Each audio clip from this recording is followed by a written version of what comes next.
Dimitri, Schildmeijer. My grandfather died when he was very young. In 1994, when he passed away, he was only 85 years old. Now you may think that's reasonable. Think it is. Society is aging rapidly.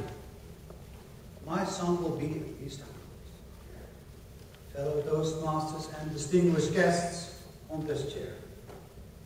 Today I will talk about the very old people, or VOPs, and whether we are ready to care for them. We all know we're getting old, right? In 5 years from now, there'll be more people 65 plus than there are children on this planet. But I'm not worried about the 65 plus. They are fine. They travel. They shop.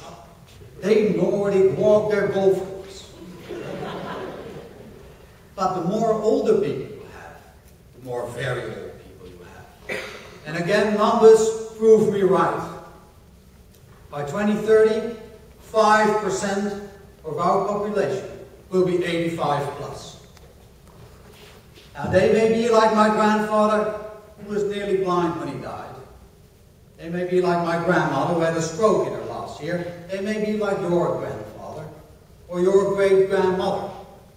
They hear less, they see less, they walk less, they forget more, they can't cook or clean. In other words, they will need care. Luckily, there's great nursing homes, and I work in one as a volunteer. Every second Sunday I serve drinks and beer, drinks and ice creams to the residents and their families. And so from behind the bar I see VOP life pass me by.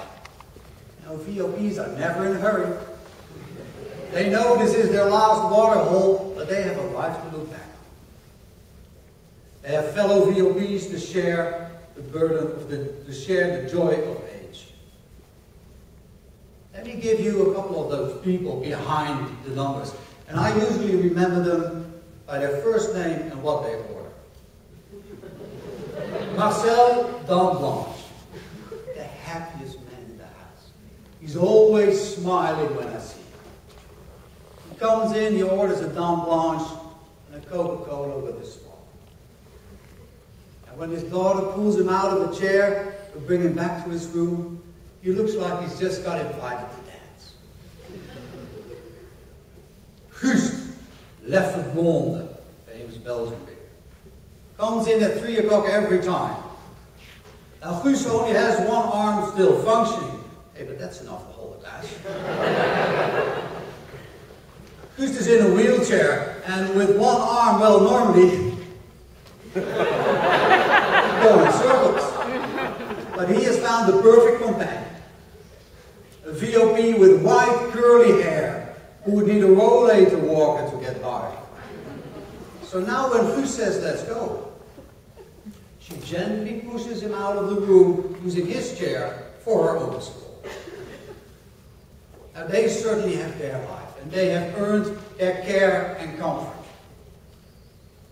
But then days are long, sometimes. Even if they go to sleep when most of us are still out there shopping for groceries. When I interviewed Teresa, black coffee, too sugar, she was remarkably honest. I'm very lonely sometimes, and I don't want to deny it. Sometimes I'm so bored, I don't know what to do with my time.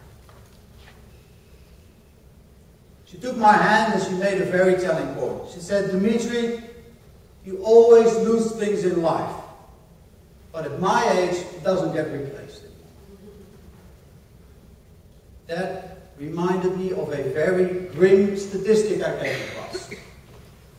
Now apparently, VOPs are the most likely age group to commit suicide, and the main cause is depression.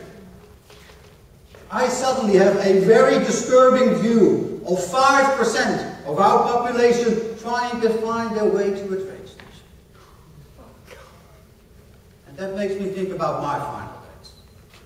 One day I will need care. I will need people around me I need stuff to do so that I don't get depressed.